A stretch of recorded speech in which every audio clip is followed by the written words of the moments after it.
Dito na naman ako at eto siyempre mukhang mukhang panay na ang papogi ni John Wick.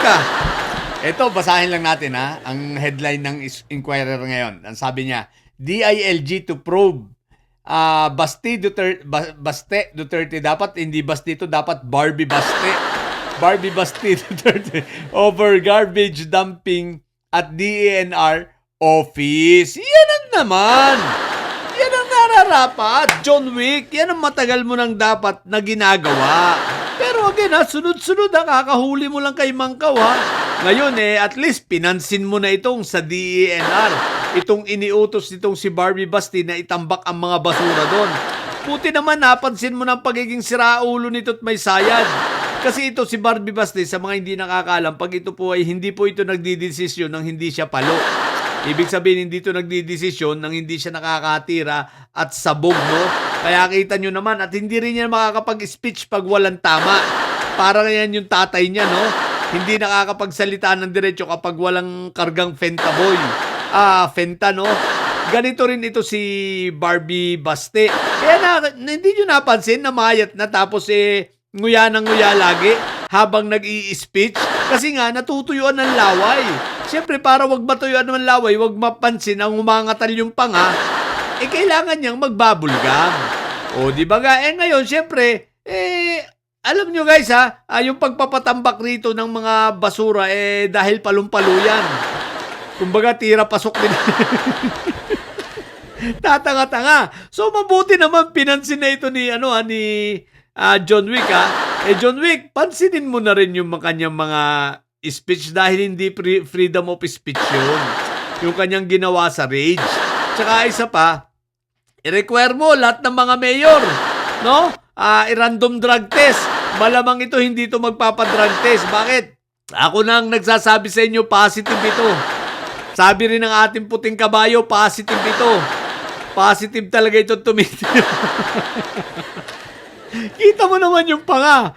Kita mo na mamayat na. Panay ang nguya ng bubble gum para hindi mahalata na yung panga niya ay ngumingiwi at tumitigas, naglalak. Lahat ng senyales ng isang bangag, lahat ng senyales ng isang tumitira ng S ay nandiyan na kay Barbie Bastina, no? Kaya mabuti na lang pinansin ito ni John Wick. So John Wick paganda ng paganda ang performance mo, ganyan. Magpakitang gilas ka nang hindi ka nasasabihan na John Wick, no? Para bumalik ka na sa pagiging John Wick. Pero seriously, congratulations sa pagkakahuli mo kay Macau. Pero ito, congratulations rin dahil pinapansin mo na ito, pero mas maganda kung ito ay mabibigyan ng mape-penalize ito, mabibigyan ng sanction, no? Either syempre hindi naman ito for termination ng mga ganito, no? Itong ewan ko lang baka naman sa rules at sa ethics at sa code of conduct ng public servant baka malaki na yung violation nito at na ito conduct of unbecoming ang pinaka nito penalty baka pwedeng termination pwede rin, no? Wala nito ay masuspindi man lang. So maghihintay kami ng inyong gagawing aksyon dito. Bagamat ayan sisimulan mo na nga ang investigasyon, congratulations. Pero kay Barbie Baste, may panawagan kami, pumasok ka naman na maaga. Hindi yung alas 4, kita mo, nilindol dyan, nawala ka na naman. Si Inday Sayad nga, yung kapatid mo, nangihinayang, bakit daw ba inabot siya ng lindol sa Pilipinas? Dapat daw ay nakaalis siya. Talaga si Inday Sayad, no? Sira ulo, no? Gusto lagi, pag may dilubyo sa Pilipinas, wala siya sa Pilipinas, Gusto umaalis, So, napilitan tuloy silang magpalugaw. Nagpalugaw na ang lahok ay asin lang.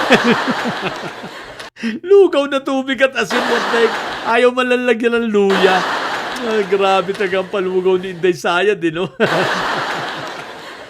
Tinitira nyo dati si former Vice President Lenny dahil sa lugaw. Ngayon, kayo naman ang lugaw. Yan din naman ang diskarte nyo, magpalugaw. Buti yung kay former Vice President, kay Mayor Lenny, at least yun, may lasa ang lugaw nun. May mga lahok, may laman loob, may itlog, may manok, di ba? Tapos may luya, di ba? Eh yung lugaw nito ni Inday Saya, tubig lang ang lahok, tsaka asin eh. Ang lupit eh. Tapos ang liquidation na nun, per isang kaldero, siguro mga 100,000. Ililiquidate doon. Ang gastos sa per kaldero, mga 100,000 yun. Sigurado yun. Ganyan yan, oh, di ba ga? Kaya yun lang, Barbie. Barbie Basti, itigil-tigil mo na yung paggamit, ha? Magbagong buhay ka na. Nang hindi ka nangangayayat at nang hindi ka nguya ng bubble gum. What the heck? Yung may tsura mo, hindi talagang adiktos na adiktos sa puti. nung huling punta sa akin sa putik na yan, adiktos na adiktos sa walang iya. Halatang halata ang putik ko. Anyway, yun lang. Sa mga bumudidilis at may side dyan, si Barbie nyo, basti. Si Barbie nyo, adiktos. Manatili kayo mga bobot may side sa patang may side. Lagi, high blood. Bye!